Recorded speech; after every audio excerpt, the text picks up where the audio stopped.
Damn. Mel Gibson, man. The guy is a national treasure. I know he's not American, he's Australian. But still, listen to what the man has to say after learning hours ago that his house burned down. This one belonged to award-winning, Oscar-winning director, actor, producer Mel Gibson.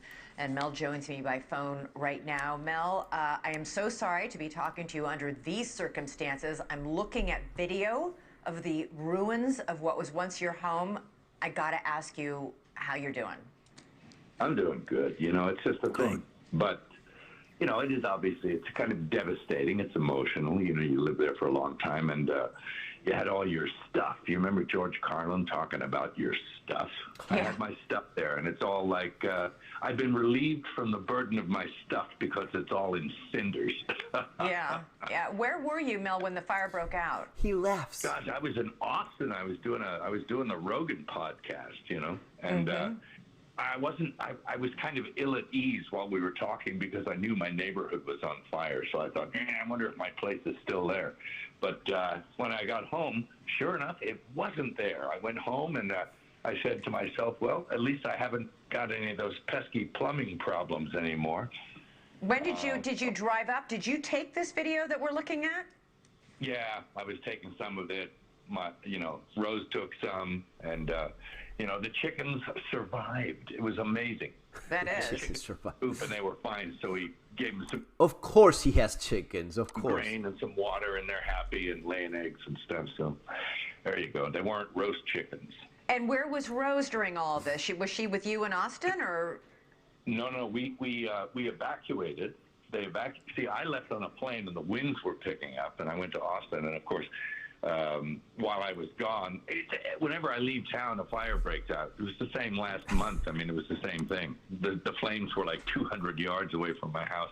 But this time they came from the other direction and really nailed me. And I have never seen a place so perfectly. The incompetence of these DI hires. A couple months ago, they already knew this was written. They knew what was going to happen. Burnt. It is like, it's kind of, you could put it in an urn, you know? Yeah, there is nothing there. What about the rest of the neighborhood, Mel? Your neighbors, the people you've lived next to for quite some time, how did they fare? Yeah, some of the neighbors really got it hard. I know, Ed Harris, the actor who lives down the street, I think his place is gone, and many of my friends up and down the street. And it was kind of random. It wasn't every place, but it was quite a few places. There was a dozen places or so that were just non-existent. I mean, nothing but a chimney and a few roof tiles, and you dare not walk around for the nails and the whole deal. The vehicles were gone, everything. It was completely toasted. I've never seen such a complete burn. It's like someone did it on purpose to really destroy every aspect of it. And when you hear that this fire is 0% contained, they have still not contained this. They're calling it the worst fire in LA history. Well, those winds were something else. I mean, when have we had winds like that? I mean, that's crazy. And, I guess the water wasn't doing what it should, and, the forests weren't cleared like they should have been. So, I don't know. Mm-hmm.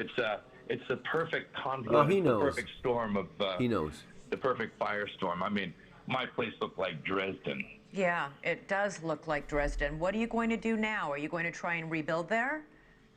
I don't know. I mean, I'll clean it up because it's toxic. And, of course, the land is beautiful. It's a beautiful ocean view. Hey, anybody want to buy some land? 5 acres. Yeah. Yeah, get it cheap. Ha ha. I don't think so. Yeah. So it's, we'll go through the usual motions, I guess. There's some kind of insurance, maybe. I can't even tell you anymore. But, it's emotional. And, I lived there for about 14, 15 years. So it was home to me, and I had a lot of personal things there that I can't get back, and like what? But all kinds of stuff, everything from photographs to files to just personal things that I had from over the years, and clothing, and it's pretty cool stuff, but hey, that can all be replaced. These are only things, and the good news is that those in my family and those I love are all well, and we're all happy and healthy out of harm's way. And that's it, man. That's all I care about, really. Mel, thanks so much for watching. That is the attitude of a man that knows his priorities. Yeah, sure, he's Mel Gibson. He has a number of mansions in a number of places, for sure. No doubt about that. But what he said, it's something that actually resonates. Of course, the differences, but it's something that resonates with me because it is just stuff. That's something I've said myself when I left my country, and it's not a burned down, but you just can't take anything. You know, when you're leaving like that, you're not making a big move. No. And then you realize it was really just fucking stuff. Then you will buy more. You will have even more stuff, right? You will have even cooler stuff. And he's right about certain things that you cannot replace. Antiques, things that are unique, family heirlooms, stuff that is, your wedding album, right? If it burns down, and the files that you have in a CD or USB or whatever it is, if all of that burns down, well, that's when you realize, that the little things that we talk about here all the time matter. Right, stuff that we talk about here, especially stuff regarding evacuating, bugging out, and so on. It's stuff that I describe here, bugging out and relocating, which I did a lot of research for. It is all this. It is all this stuff of what is it I take with if I have just a minute, because it's everything burning down. Well, I take a small bag with the important papers, with copies of the documents that I don't want to lose. Maybe you have things in the cloud. What if it's not in the cloud? Well, maybe you have it in a USB drive. Do you have a copy elsewhere? Do you have it in a safe, in a bank, in some? Well, all of these things are what makes it. He says that he doesn't know if he has insurance. Of course, he's damn Mel Gibson. He probably doesn't even care much in terms of monetary value. He can drop a few million without even blinking. But the things that cannot be replaced, that you cannot buy it back. And there's going to be a lot of people that are now realizing that 70% of the houses, they were not even insured, because the insurance company about 6 months ago realized this was going to happen. The conditions were there, and also the working conditions were there. The political conditions were there. The political negligence was there. They had cut back $10 million of firefighting and fire prevention in a place where everyone is a damn millionaire. Why? Well, because of other priorities, like celebrating firemen, women, bullshit like that. And that's the outcome. But going back to Mel Gibson, it is just stuff. You're right, man. It is. The only thing that matters is the people around you.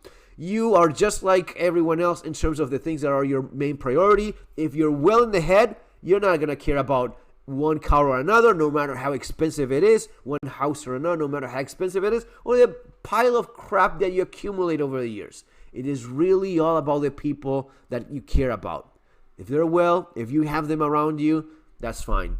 If you don't have them because of this, because of a tragedy, because of things that end up happening in your personal life, well, you will find yourself surrounded by a bunch of crap that it's nowhere near as important. Guys, if you want to learn more about all of this stuff, I always recommend my books, Surviving the Economic Collapse and Street Survival Skills. You have them available in the links below, in English, in Spanish, and of course now in French as well, in the latest French version. See you on the next one. Take care.